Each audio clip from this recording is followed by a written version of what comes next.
आदाब ते सत श्री अकाल। तुसी जुड़े हुए हो पंजाबी रेडियो यूएसए दे नाल। पंजाबी रेडियो यूएसए दे नैशनल अते इंटरनेशनल रेडियो नेटवर्क दे नाल साडे सब डिजिटल प्लेटफॉर्म जिन्हां च फेसबुक, यूट्यूब, इंस्टाग्राम अते टिकटॉक ते सब देखने ते सुनन वालियां नु अपडेट पाकिस्तान च जी आयां नु आखने आ। मैं हां आप सब दे नाल मौजूद परवीन मसूद ते मेरे नाल साथ देने लई मौजूद ने मसूद मलिक जी। मसूद जी आयां। बहुत धन्यवाद परवीन। मेरे वालों भी सब दर्शकों ਨੂੰ सब ਸਰੋਤਿਆਂ ਨੂੰ ਦੋਵੇਂ ਹੱਥ ਜੋੜ ਕੇ ਸਲਾਮ ਆਦਾਬ ਸਤਿ ਸ਼੍ਰੀ ਅਕਾਲ। ਅੱਜ ਦੇ ਅਪਡੇਟ ਪਾਕਿਸਤਾਨ 'ਚ ਆਪ ਸਭ ਦਾ ਬੜਾ ਨਿੱਘਾ ਜਿਹਾ ਸਵਾਗਤ ਹੈ। ਜਦੋਂ ਅਮਰੀਕਾ ਦੇ ਵਿੱਚ 17 ਜੁਲਾਈ 2026 ਦਾ ਦਿਨ ਡੁੱਬ ਚੁੱਕਿਆ ਹੈ ਔਰ ਪਾਕਿਸਤਾਨ 'ਚ 18 ਜੁਲਾਈ 2026 ਹੋ ਚੁੱਕੀ ਹੈ। ਪਾਕਿਸਤਾਨ ਦੇ ਨਾਲ ਜੁੜੀਆਂ 24 ਘੰਟੇ ਦੀਆਂ ਵੱਡੀਆਂ ਖਬਰਾਂ ਦੇ ਇਸ ਬੁਲਟਨ ਨੂੰ ਅਸੀਂ ਅਮਰੀਕਾ ਮੂਜਬ ਮੰਡੇ ਟੂ ਫਰਾਈਡੇ 5 ਦਿਨ ਔਰ ਪਾਕਿਸਤਾਨ ਇੰਡੀਆ ਮੂਜਬ ਟਿਊਜ਼ਡੇ ਟੂ ਸੈਟਰਡੇ ਤੁਹਾਡੇ ਲਈ ਪੇਸ਼ ਕਰਨੇ ਆ। ਇਹਨਾਂ ਖਬਰਾਂ ਨੂੰ ਜੇ ਤੁਸੀਂ ਸਪਾਂਸਰ ਕਰਨਾ ਹੋਏ ਤੇ ਸਾਡਾ ਟੈਲੀਫੋਨ ਨੰਬਰ ਹੈ जी 408 272 5200 4082725200। बहुत नया खबरां ले पाकिस्तान च पेट्रोल ਅਤੇ ਡੀਜ਼ਲ ਦੇ ਮੁੱਲ ਚ ਵਾਧਾ। ਸਰਕਾਰ ਨੇ ਤੇਲ ਦਾ ਮੁੱਲ ਰੋਜ਼ ਅਨਾਉਂਸ ਕਰਨ ਦਾ ਫੈਸਲਾ ਕਰ ਲਿਆ ਹੈ। ਪੈਟਰੋਲ ਪੰਪ ਐਸੋਸੀਏਸ਼ਨ ਵੱਲੋਂ ਹੜਤਾਲ ਦੀ ਧਮਕੀ। जी बिल्कुल ये एक कल ਅਸੀਂ ਖਬਰ ਦਿੱਤੀ ਸੀ ਕਿ ਸਰਕਾਰ ਸਲਾਹ ਕਰ ਰਹੀ ਹੈ। ਅੱਜ ਬਕਾਇਦਾ ਜੀ ਐਲਾਨ ਕਰ ਦਿੱਤਾ ਹੈ ਔਰ ਪੈਟਰੋਲੀਅਮ ਦੇ ਵਜ਼ੀਰ ਔਰ ਫੈਡਰਲ ਵਜ਼ੀਰ ਨੇ ਜਿਹੜੇ ਇਨਫੋਰਮੇਸ਼ਨ ਬ੍ਰਾਡਕਾਸਟਿੰਗ ਅਤਾਤਾੜ ਹੁਣ ਇਹਨਾਂ ਦੋਵਾਂ ਨੇ ਰਲ ਕੇ ਇਹ ਆਖਿਆ ਕਿ ਜੀ ਇਸ ਵੇਲੇ ਤੇਲ ਦਾ ਮੁੱਲ ਜਿਹੜਾ ਉਹ ਰੋਜ਼ ਫਲਕਚੁਏਟ ਹੋ ਰਿਹਾ ਆ। ईरान अमरीका जंग कारण पूरी दुनिया ਦੇ ਵਿੱਚ ਇਹਦੇ ਮੁੱਲ ਨੇ ਜਿਹੜੇ ਉਹ ਵੱਧ ਰਹੇ ਨੇ। ਨਾਲ ਹੀ ਫਿਰ ਇਹ ਦੱਸਿਆ ਹੈ ਕਿ ਪੈਟਰੋਲ ਆ ਜਿਹੜਾ ਇਸ ਵੇਲੇ ਦੁਨੀਆ ਭਰ ਦੇ ਵਿੱਚ $100 ਬੈਰਲ ਤੋਂ ਤਾਂ ਚਲਾ ਗਿਆ ਜਦ ਕਿ ਡੀਜ਼ਲ ਆ ਜਿਹੜਾ ਉਹ ਇਸ ਵੇਲੇ $140 ਤੱਕ ਜਿਹੜਾ ਉਹ ਅਪੜਿਆ ਪਿਆ ਹੈ। ਅਸੀਂ ਇਹਨਾਂ ਕੀਮਤਾਂ ਨੂੰ ਕੰਟਰੋਲ ਕਰਕੇ ਇਹਦੇ ਤੇ ਰਿਆਇਤ ਦੇ ਰਹੇ ਹਾਂ। ਸਬਸਿਡੀ ਜਿਹਨੂੰ ਕਹਿੰਦੇ ਨੇ ਉਹ ਦੇ ਰਹੇ ਹਾਂ। 130 ਅਰਬ ਰੁਪਏ ਦੀ ਇਹ ਹੈ ਜਿਹੜੀ ਸਰਕਾਰੀ ਖਜ਼ਾਨੇ ਚੋਂ ਅਸੀਂ ਦੇਣ ਦੇ ਹਾਂ ਔਰ ਇਹਦੇ ਨਾਲ ਸਾਡੇ ਬਾਕੀ ਸਾਰੇ ਮਾਮਲੇ ਡਿਵੈਲਪਮੈਂਟ ਦੇ, ਐਜੂਕੇਸ਼ਨ ਦੇ, ਹੈਲਥ ਦੇ ਉਹ ਸਾਰੇ ਜਿਹੜੇ ਗਾਰਤ ਹੋਣ ਦੇ ਆ। ਇਸ ਲਈ ਸਰਕਾਰ ਇਹ ਫੈਸਲਾ ਕੀਤਾ ਹੈ ਕਿ ਪਹਿਲਾਂ ਤੇ ਪ੍ਰਵੀਨ ਇੱਕ ਵਕਤ ਇਹ ਵੀ ਸੀਗਾ ਕਿ ਪੈਟਰੋਲ ਤੇਲ ਦਾ ਮੁੱਲ ਜਿਹੜਾ ਉਹ ਮਹੀਨੇ ਵਾਸਤੇ ਮਿਥਿਆ ਜਾਂਦਾ ਹੈ। ਫਿਰ ਇਹ 15 ਦਿਨਾਂ ਬਾਅਦ ਹੋ ਗਿਆ। ਫਿਰ ਇਹ ਪਿਛਕ ਜੇ ਈਰਾਨ ਅਮਰੀਕਾ ਜੰਗ ਦੌਰਾਨ ਪਾਕਿਸਤਾਨ 'ਚ ਇਹ ਹਫਤਾਵਾਰ ਜਾਂ 7 ਦਿਨਾਂ ਬਾਅਦ ਹਰ ਫਰਾਈਡੇ ਦੀ ਰਾਤ 12 ਵਜੇ ਅਨਾਉਂਸ ਹੋ ਜਾਂਦਾ ਸੀਗਾ। ਪਹਿਲਾਂ ਅਨਾਉਂਸ ਹੋ ਜਾਂਦਾ ਸੀ 12 ਵਜੇ ਤੋਂ ਰੇਟ ਨੇ ਜਿਹੜੇ ਇੰਪਲੀਮੈਂਟ ਹੋ ਜਾਂਦੇ ਸਨ। ਹੁਣ ਇਹ ਆਖਿਆ ਗਿਆ ਕਿ ਨਹੀਂ ਜੀ ਰੋਜ਼ ਇਹ ਰੇਟ ਨੇ ਜਿਹੜੇ ਮਿੱਥੇ ਜਾਣਗੇ। ਓਗਰਾ ਦਾ ਮਹਿਕਮਾ ਹੈ ਜਿਹੜਾ ਉਹ ਰੋਜ਼ ਇਹਨੂੰ ਪਬਲਿਕ ਕਰਿਆ ਕਰੇਗਾ ਔਰ ਲੋਕਾਂ ਨੂੰ ਇਹ ਪਤਾ ਰਹੇਗਾ। ਔਰ ਨਾਲ ਹੀ ਫਿਰ ਇਹ ਆਖਿਆ ਗਿਆ ਹੈ ਕਿ ਓਗਰਾ ਨੂੰ ਹੁਣ ਇੱਕ ਆਜ਼ਾਦ ਔਰ ਆਲਮੀ ਮੰਡੀ ਦੇ ਹਿਸਾਬ ਦੇ ਨਾਲ ਇਹ ਜਿਹੜੇ ਮੁੱਲ ਨੇ ਇਹਨਾਂ ਨੂੰ ਲੋਨ ਦਾ ਜਿਹੜਾ ਉਹ ਇਖਤਿਆਰ ਜਿਹੜਾ ਅਸੀਂ ਦੇਣ ਦੇ ਆ। ਹੌਲੀ ਹੌਲੀ ਇਹ ਪ੍ਰਾਈਵੇਟਾਈਜੇਸ਼ਨ ਜਿਹੜੀ ਹੈ, ਸਰਕਾਰੀ ਸਰਪ੍ਰਸਤੀ ਹੈ ਜਿਹੜੀ, ਇਹਦੇ ਵਿੱਚ ਫਰਕ ਆ ਜਿਹੜਾ ਇਹਨੂੰ ਅਸੀਂ ਮੁਕਾਵਾਂਗੇ। 129 ਅਰਬ ਰੁਪਏ ਦੇ ਜਿੱਥੇ ਇਹਨਾਂ ਨੇ ਆਖਿਆ ਕਿ ਅਸੀਂ ਜੀ ਰਿਆਇਤ ਦੇ ਰਹੇ ਹਾਂ, ਉੱਥੇ ਹੀ ਆਖਿਆ ਕਿ ਹੁਣ ਲੋਕ ਇਹ ਮੁੱਲ ਵਧਣ ਦਾ ਜਿਹੜਾ ਆ ਉਹ ਕਾਰਨ ਵੀ ਵੇਖ ਸਕਣਗੇ ਕਿ ਆਲਮੀ ਮੰਡੀ ਦੇ ਵਿੱਚ ਕੀ ਚੱਲ ਰਿਹਾ ਔਰ ਉਹਦੇ ਕਾਰਨ ਭਾਰ ਆ ਜਿਹੜਾ ਉਹ ਬਰਦਾਸ਼ਤ। ਇਹ ਜਿਹੜੀ ਰਿਆਇਤ ਦਿੱਤੀ ਜਾ ਰਹੀ ਸੀ ਇੱਕ ਤੇ ਇਹਦੇ ਤੋਂ ਹੱਥ ਪਰਾਂ ਖਿੱਚ ਲਏ ਸਰਕਾਰ ਨੇ। ਬਿਲਕੁਲ ਇਸ ਐਲਾਨ ਤੋਂ ਬਾਅਦ ਸਰਕਾਰ ਮੁਖਾਲਫ ਧੜੇ ਦੀਆਂ ਸਿਆਸੀ ਪਾਰਟੀਆਂ ਔਰ ਸਰਕਾਰ ਹਾਮੀ ਪਾਰਟੀਆਂ ਵੀ ਅੰਦਰੋਂ ਅੰਦਰ ਹੀ ਇਸ ਫੈਸਲੇ ਦੀ ਨਿੰਦਿਆ ਕਰ ਰਹੀਆਂ। ਕੋਈ ਵੀ ਇਹਦੇ ਉੱਤੇ ਰਾਜ਼ੀ ਪ੍ਰਵੀਨ ਨਹੀਂ ਹੈ। ਇੱਥੇ ਤੱਕ ਕਿ ਮੁਲਕ ਭਰ ਦੇ ਵਿੱਚ ਪੈਟਰੋਲੀਅਮ ਐਸੋਸੀਏਸ਼ਨ ਔਰ ਪੈਟਰੋਲ ਪੰਪ ਐਸੋਸੀਏਸ਼ਨ ਨੇ ਜਿਹੜੀਆਂ ਉਹਨਾਂ ਨੇ ਆਖਿਆ ਜੀ ਅਸੀਂ ਇਸ ਸਰਕਾਰੀ ਫੈਸਲੇ ਨੂੰ ਨਾ ਦੇ ਮੰਨਨੇ ਆ, ਅਸੀਂ ਇਹਨੂੰ ਰੱਦ ਕਰਨੇ ਆ ਔਰ ਹੁਣ ਸਰਕਾਰ ਸਾਡੇ ਬਿਲਕੁਲ ਨੱਕ ਮੂੰਹ 'ਚ ਦਮ ਕਰਨ ਡਈ ਹੈ। ਇਸ ਕਰਕੇ ਅਸੀਂ ਹੜਤਾਲ ਵਾਲੇ ਪਾਸੇ ਚੱਲੇ ਆ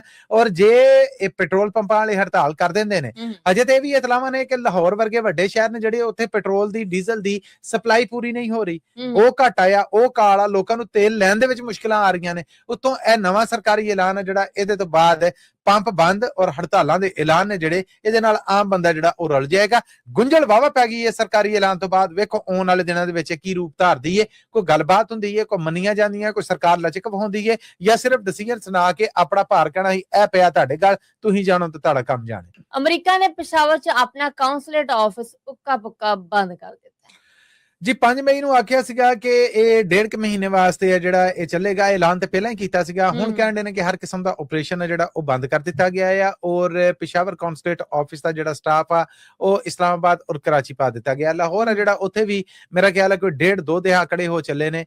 ਵੀਜ਼ਾ ਹੈ ਜਿਹੜਾ ਉਹ ਨਹੀਂ ਲੱਭਦਾ। ਲਾਹੌਰ ਕਾਉਂਸਲੇਟ ਆਫਿਸ ਵੀ ਅਲਾਮਤੀ ਤੌਰ ਤੇ ਮੌਜੂਦ ਆ ਪਰ ਵੀਜ਼ੇ ਦਾ ਕੰਮ ਜਿਹੜਾ ਨਹੀਂ ਹੋ ਰਿਹਾ। ਵੀਜ਼ਾ ਲੱਭ ਰਿਹਾ ਸੀਗਾ ਕਰਾਚੀ ਤੋਂ ਜਾਂ ਇਸਲਾਮਾਬਾਦ ਤੋਂ। ਇਸਲਾਮਾਬਾਦ ਪਿੱਛੇ ਜਦੋਂ ਈਰਾਨ ਹਮਲਾ ਹੋਇਆ, ਅਮਰੀਕਨ ਕਾਉਂਸਲੇਟ ਉੱਤੇ ਹਮਲੇ ਹੋਣ ਤੋਂ ਬਾਅਦ ਕਰਾਚੀ ਕਾਉਂਸਲੇਟ ਆਫਿਸ ਵੀ ਬੰਦ ਸੀਗਾ। ਹੁਣ ਆਪਰੇਸ਼ਨ ਅਗਰ ਸ਼ੁਰੂ ਕਰ ਦਿੱਤਾ ਹੋਏ ਤੇ ਉਹ ਵੱਖਰੀ ਗੱਲ ਹੈ। ਬਟ ਇਹ ਪਿਸ਼ਾਵਰ ਕਾਉਂਸਲੇਟ ਆਫਿਸ ਜਿਹੜਾ ਇਹ ਉੱਕਾ ਪੁੱਕਾ ਬੰਦ ਕਰ ਦਿੱਤਾ ਗਿਆ ਹੈ। ਅਮਰੀਕਨ ਕਾਉਂਸਲੇਟ ਪਿਸ਼ਾਵਰ ਨੇ ਆਪਣੇ ਸੋਸ਼ਲ ਮੀਡੀਆ ਪੋਸਟ ਤੇ ਵੀ ਆਖਿਆ ਹੈ ਕਿ ਹੁਣ ਇਹ ਕੌਂਸੂਲੇਟ ਆਫਿਸ ਜਿਹੜਾ ਮੁੱਦਤਾਂ ਤੱਕ ਕਈ ਦਿਹਾਕੜਿਆਂ ਤੱਕ ਸੇਵਾਵਾਂ ਦਿੰਦਾ ਰਿਹਾ, ਇਹ ਬੰਦ ਕਰ ਦਿੱਤਾ ਗਿਆ ਹੈ। ਔਰ ਇਹਦੇ ਜਿਹੜੇ ਸੋਸ਼ਲ ਮੀਡੀਆ ਅਕਾਊਂਟਸ ਨੇ ਉਹਨਾਂ ਨੂੰ ਵੀ ਬੰਦ ਕਰ ਦਿੱਤਾ ਗਿਆ, ਉਹਨਾਂ ਨੂੰ ਵੀ ਫ੍ਰੀਜ਼ ਕਰ ਦਿੱਤਾ ਗਿਆ। ਇਹ ਅਲਲ ਐਲਾਨ ਹੁਣ ਇਹ ਕਹਿ ਦਿੱਤਾ ਗਿਆ ਆ। ਆਪਣੇ ਸੁਣਨ ਔਰ ਦੇਖਣ ਵਾਲੇ ਜਿਹੜੇ ਉਹਨਾਂ ਨੂੰ ਇਹ ਦੱਸਦੇ ਜਾਈਏ ਕਿ ਇਹ ਜ਼ਿੰਮੇਦਾਰੀਆਂ ਨੇ ਜਿਹੜੀਆਂ ਇਹ ਖੈਬਰ ਪਖਤੂਨਖਵਾ ਜਿਹੜਾ ਪਾਕਿਸਤਾਨ ਦਾ ਸੂਬਾ ਹੈ, KPK ਕਦੀ ਸਰਹੱਦ ਹੁੰਦਾ ਸੀਗਾ, ਫਰੰਟੀਅਰ ਵੀ ਕਿਹਾ ਜਾਂਦਾ ਸੀਗਾ, ਇਹ ਸੇਵਾਵਾਂ ਸਾਰੀਆਂ ਉਹਦੇ ਵਾਸਤੇ ਸਨ। ਹੁਣ ਸਮਝ ਲਓ ਕਿ KPK ਸੂਬੇ ਦਾ ਸਾਰਾ ਲੋਡ ਇਹ ਆਲਮੋਸਟ ਇਸਲਾਮਾਬਾਦ ਤੇ ਆ ਜਾਣਾ ਜੀ। ਬਿਲਕੁਲ। ਕੈਨੇਡਾ ਵੱਲੋਂ ਪਾਕਿਸਤਾਨ ਸਮੇਤ ਦੁਨੀਆ ਭਰ ਦੇ ਡਾਕਟਰਾਂ ਲਈ ਸਿਟੀਜ਼ਨਸ਼ਿਪ ਸਮੇਤ ਬਹੁਤ ਸਾਰੀਆਂ ਸਹੂਲਤਾਂ ਦਾ ਐਲਾਨ।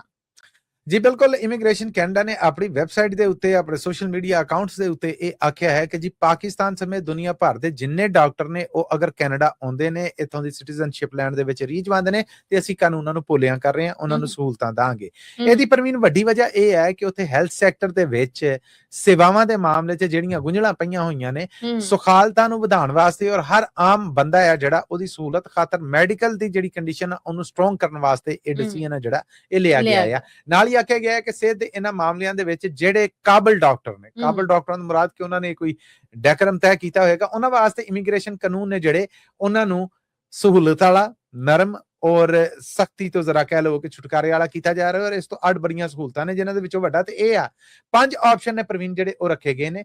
ਆਖਿਆ ਗਿਆ ਹੈ ਕਿ ਤੁਸੀਂ ਅਗਰ ਚਾਹੋ ਤੇ ਸਾਡੀ ਸਟੇਟ ਲੈਵਲ ਦੇ ਉੱਤੇ ਵੀ ਅਪਲਾਈ ਕਰ ਸਕਦੇ ਜੇ। ਇੱਕ ਖਾਸ ਲੈਵਲ ਦੇ ਵਿੱਚ ਵੀ ਡਾਕਟਰਾਂ ਵਾਸਤੇ ਤੁਸੀਂ ਫਿਰ ਮੈਡੀਕਲ ਡਾਕਟਰਾਂ ਲਈ 14 ਦਿਨਾਂ ਦਾ ਜਿਹੜਾ ਉਹ ਵਰਕ ਪਰਮਿਟ, ਯਾਨੀ 14 ਦਿਨਾਂ ਦੇ ਵਿੱਚ ਵਰਕ ਪਰਮਿਟ ਹੈ ਜਿਹੜਾ ਉਹ ਉਹਨਾਂ ਨੂੰ ਅਸੀਂ ਦੇ ਦੇਵਾਂਗੇ। ਦੁਨੀਆ ਭਰ ਤੋਂ ਪਾਕਿਸਤਾਨ ਸਮੇਤ ਡਾਕਟਰ ਨੂੰ ਜਿਹੜੇ ਅਪਲਾਈ ਕਰ ਸਕਦੇ ਨੇ। ਫਿਰ ਪੱਕੀ ਸਿਟੀਜ਼ਨਸ਼ਿਪ ਹੈ ਜਿਹੜੀ, ਉਹਦੇ ਵਾਸਤੇ ਵੀ ਉਹਨਾਂ ਨੇ ਆਖਿਆ ਆਸਾਨ ਕਰ ਸਕਦੇ। ਇੱਕ ਆਪਸ਼ਨ ਤੇ ਹੋਰ ਬੜਾ ਸੋਹਣਾ ਸੀਗਾ ਇਹਨਾਂ ਦਾ ਕਿ ਜਿਹੜੇ ਡਾਕਟਰ ਇਹਦੇ ਚ ਰੀਝਵੰਦ ਨੇ ਕਿ ਅਸੀਂ ਜੀ ਇਹਨਾਂ 5 ਆਪਸ਼ਨਾਂ ਦੇ ਵਿੱਚੋਂ ਫਲਾਣਾ ਆਪਸ਼ਨ ਹੈ ਜਿਹੜਾ ਉਹ ਚੁਣਨਾ ਹੈ, ਇਹ ਵੀ ਉਹਨਾਂ ਨੇ ਚੁਆਇਸ ਦਿੱਤੀ ਹੈ।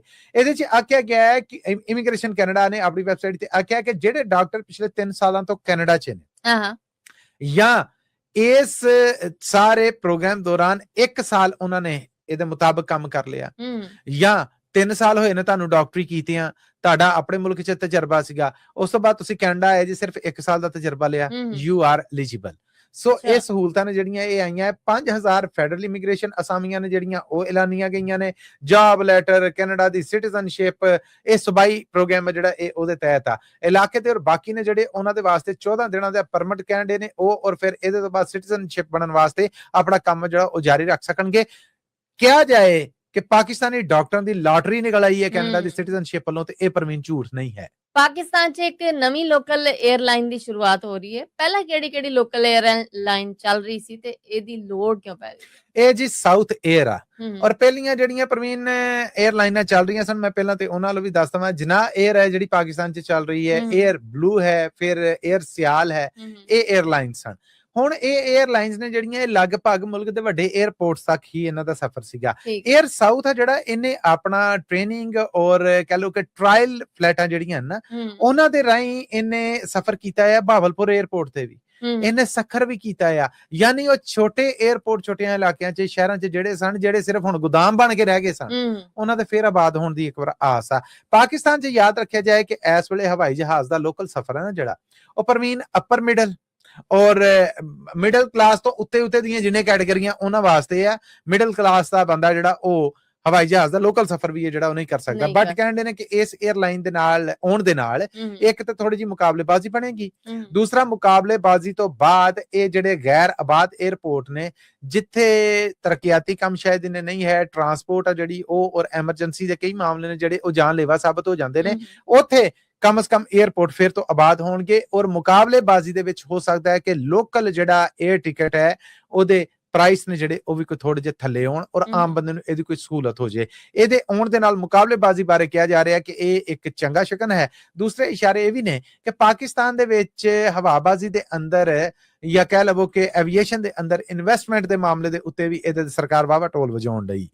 ਪਾਕਿਸਤਾਨੀ ਕ੍ਰਿਕਟਰ ਮੁਹੰਮਦ ਨਵਾਜ਼ ਤੇ ਡਰੱਗ ਰੂਲਸ ਨੂੰ ਤੋੜਨ ਕਾਰਨ 3 ਮਹੀਨਿਆਂ ਦੀ ਪਾਬੰਦੀ। ਜੀ ਇਹ ਪਾਕਿਸਤਾਨੀ ਖੱਬੇ ਹੱਥ ਦੇ ਤੇਜ਼ ਗੇਂਦਬਾਜ਼ ਸਨ ਔਰ 3 ਮਹੀਨਿਆਂ ਦੀ ਪਾਬੰਦੀ ਸੀਗੀ। 2.5 ਮਹੀਨਿਆਂ ਤੋਂ ਬਾਅਦ ਇਹ ਪਾਬੰਦੀ ਚੁੱਕ ਲਈ ਗਈ ਹੈ। ਹੋਇਆ ਇਹ ਕਿ ਇੰਟਰਨੈਸ਼ਨਲ ਕ੍ਰਿਕਟ ਕੌਂਸਲ ਨੇ 7 ਫਰਵਰੀ ਨੂੰ T20 ਵਰਲਡ ਕੱਪ ਮੁਕਾਬਲਿਆਂ ਦੌਰਾਨ ਕੋਲੰਬੋ 'ਚ ਜਦੋਂ ਨੈਦਰਲੈਂਡ ਦੇ ਮੈਚ ਦੇ ਖਿਲਾਫ ਇਹਨਾਂ ਦਾ 32 ਵਰੇ ਇਹਨਾਂ ਦੀ ਉਮਰ ਹੈ, ਡੋਪ ਟੈਸਟ ਕੀਤਾ, ਉਹ ਪੋਜ਼ਿਟਿਵ ਆ ਗਿਆ। ਅੱਛਾ ਪੁੱਛ ਪ੍ਰਤੀਤ ਜਦੋਂ ਕੀਤੀ ਗਈ ਕਿ ਹਾਂ ਬਈ ਕੀ ਖਾਦਾ ਪੀਤਾ, ਕੀ ਕੋਈ ਦਵਾ, ਕੋਈ ਨਸ਼ਾ, ਕੋਈ ਡਰੱਗਸ, ਉਹਨੇ ਆਖਿਆ ਜੀ ਇਹ ਮੇਰੀਆਂ ਉਹ ਦਵਾਵਾਂ ਦੀ ਜਦੋਂ ਲਿਸਟ ਵੇਖੀ, ਇਹ ਦਵਾਵਾਂ ਤੈਨੂੰ ਮਨਾ ਨਹੀਂ ਕੀਤੀਆਂ ਗਈਆਂ? ਇਹਨੇ ਜੀ ਮੈਨੂੰ ਤਾਂ ਨਹੀਂ ਕੀਤੀਆਂ ਗਈਆਂ। ਠੀਕ ਹੈ ਸੱਦ ਲਿਆ ਕ੍ਰਿਕਟ ਬੋਰਡ ਦੇ ਜਿਹੜੇ ਫਿਜ਼ੀਓਥੈਰੇਪਿਸਟ, ਡਾਕਟਰ, ਬਾਕੀ ਮੈਡੀਕਲ ਸਨ, ਉਹਨਾਂ ਆਖਿਆ ਜੀ ਇਹ ਕੰਟਰੈਕਟ ਸਾਈਨ ਕੀਤਾ ਹੈ ਜੀ, ਮੈਨੂੰ ਪੜ੍ਹਨਾ ਨਹੀਂ ਆਉਂਦਾ, ਇਹਨਾਂ ਨੇ ਆਖਿਆ ਸਾਈਨ ਕਰ ਦੇ, ਮੇਰੇ ਵਕੀਲ ਨੇ ਕਿਹਾ ਸਾਈਨ ਕਰ ਦੇ, ਮੈਂ ਸਾਈਨ ਕਰ ਦਿੱਤੇ। ਅੱਛਾ ਮਤਲਬ ਕਿ ਮੈਂ ਟਰਮ ਐਂਡ ਕੰਡੀਸ਼ਨਸ ਪੜ੍ਹੀਆਂ ਨਹੀਂ ਕਿ ਕੀ ਵਰਤਣਾ ਕੀ ਨਹੀਂ ਵਰਤਣਾ।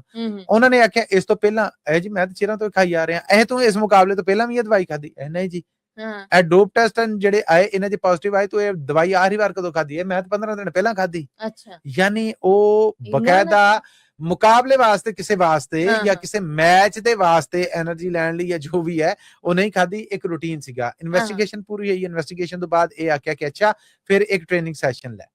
ਟ੍ਰੇਨਿੰਗ ਸੈਸ਼ਨ ਦਾ ਮਤਲਬ ਇਹ ਹੈ ਕਿ ਕੀ ਦਵਾ ਖਾਣੀ ਹੈ ਕੀ ਨਹੀਂ ਖਵਾਣੀ, ਉਹ ਟ੍ਰੇਨਿੰਗ ਸੈਸ਼ਨ ਦਾ ਹਿੱਸਾ ਬਣਿਆ। ਉਸ ਤੋਂ ਬਾਅਦ ਫਿਰ ਉਹਦਾ ਕਹਿ ਲਵੋ ਕਿ ਰਵੱਈਆ ਸਲੂਕ ਆ ਜਿਹੜਾ ਉਹ ਵੇਖਿਆ ਗਿਆ। ਫਿਰ ਇਸ ਸਜ਼ਾ 'ਚ ਥੋੜੀ ਜੀ ਨਰਮੀ ਕੀਤੀ ਗਈ ਔਰ ਆਖਿਆ ਗਿਆ ਹੈ ਕਿ ਇਹ ਮਈ ਦੇ ਮਹੀਨੇ ਦੇ ਵਿੱਚ ਜਿਹੜੀ ਹੁਣ ਇੰਟਰਨੈਸ਼ਨਲ ਕ੍ਰਿਕਟ ਕੌਂਸਲ ਵੱਲੋਂ ਇਹ ਪਾਬੰਦੀ ਹੈ ਜਿਹੜੀ ਇਹਦੇ 'ਚ ਆਖਿਆ ਕਿ 3 ਮਹੀਨਿਆਂ ਦੀ ਸਜ਼ਾ ਜਿਹੜੀ ਉਹ ਪੂਰੀ ਹੋ ਗਈ, ਕਿਉਂਕਿ ਜਾਣ ਬੁੱਝ ਕੇ ਇਹੋ ਜਿਹੀ ਕੰਮ ਜਿਹੜਾ ਉਹ ਨਹੀਂ ਕੀਤਾ ਗਿਆ। ਇਹ ਗਲਤੀ ਦੇ ਨਾਲ ਹੋਇਆ, ਨਾ ਸਮਝੀ ਦੇ ਨਾਲ ਹੋਇਆ ਜਾਂ ਕੰਮ ਇਲਮੀ ਦੇ ਨਾਲ ਹੋਇਆ, ਉਹਦਾ ਫਾਇਦਾ ਜਿਹੜਾ ਉਹ ਲੱਭਾ ਜੀ। ਮਸੂਦੇ ਦੇ ਨਾਲ ਹੀ ਅਸੀਂ ਆਪਣੇ ਸਰੋਤਿਆਂ ਕੋਲ ਲੈਣੀ ਇਜਾਜ਼ਤ, ਪਰ ਜਾਣ ਤੋਂ ਪਹਿਲੇ ਉਹੀ ਗੱਲ ਜਿਹੜੀ ਸੀ ਜਾਂਦੇ ਜਾਂਦੇ ਕਰਨੇ ਹੁੰਨੇ। ਇਹ ਖਬਰਾਂ ਤੁਸੀਂ ਪੰਜਾਬੀ ਰੇਡੀਓ USA ਦੇ ਨੈਸ਼ਨਲ ਔਰ ਇੰਟਰਨੈਸ਼ਨਲ ਰੇਡੀਓ ਨੈਟਵਰਕ ਦੇ ਨਾਲ ਸਾਡੇ ਡਿਜੀਟਲ ਪਲੇਟਫਾਰਮ ਜਿਨ੍ਹਾਂ 'ਚ ਪੰਜਾਬੀ ਰੇਡੀਓ USA ਦਾ ਫੇਸਬੁੱਕ ਹੈ, YouTube ਹੈ, Instagram ਹੈ, ਉਹਦੇ ਤੇ ਵੀ ਵੇਖ ਸਕਦੇ ਜੀ। ਹਫਤੇ 5 ਦਿਨ ਮੰਡੇ ਟੂ ਫਰਾਈਡੇ ਅਮਰੀਕਾ ਮੁਜਬ ਔਰ Tuesday to Saturday Pakistan India ਮੁਜਬ ਪਾਕਿਸਤਾਨ ਦੇ ਨਾਲ ਜੁੜੀਆਂ ਵੱਡੀਆਂ ਗੈਰ ਜਾਨਬਦਾਰ ਖਬਰਾਂ ਅਸੀਂ ਲੈ ਕੇ ਤੁਹਾਡੇ ਰੂਬਰੂ ਪੰਜਾਬੀ ਰੇਡੀਓ USA ਦੇ ਫ੍ਰੈਜ਼ਨੋ ਕੈਲੀਫੋਰਨੀਆ ਸਟੂਡੀਓਜ਼ ਤੋਂ ਹਾਜ਼ਰ ਹੁੰਨੇ ਆ। ਤੇ ਜੇ ਤੁਸੀਂ ਸਮਝਦੇ ਜੀ ਕਿ ਇਹ ਖਬਰਾਂ ਤੁਹਾਡੇ ਕੰਮਕਾਰ, ਕਾਰੋਬਾਰ, ਵਪਾਰ ਦੇ ਵਧਾ ਲਈ ਫਾਇਦਾਮੰਦ ਸਾਬਤ ਹੋ ਸਕਦੀਆਂ ਨੇ, ਤੇ ਅਸੀਂ ਇਹੋ ਹੀ ਕਹਾਂਗੇ ਕਿ ਇਹਨਾਂ ਨੂੰ ਸਪਾਂਸਰ ਜ਼ਰੂਰ ਕਰਨਾ। ਸਪਾਂਸਰਸ਼ਿਪ ਲਈ ਸਾਡਾ ਟੈਲੀਫੋਨ ਨੰਬਰ ਹੈ ਜੀ 408 272 5200 4082725200। ਇਹਦੇ ਨਾਲ ਹੀ ਅਪਡੇਟ ਪਾਕਿਸਤਾਨ ਦੇ ਵਿੱਚ ਸਾਨੂੰ ਦਿਓ ਇਜਾਜ਼ਤ। ਅਗਲੇ ਅਪਡੇਟ ਪਾਕਿਸਤਾਨ ਤੱਕ ਲਈ ਮੇਰਾ ਤੁਹਾਡਾ ਸਾਡਾ ਸਾਰਿਆਂ ਦਾ ਰੱਬ ਰਾਖਾ।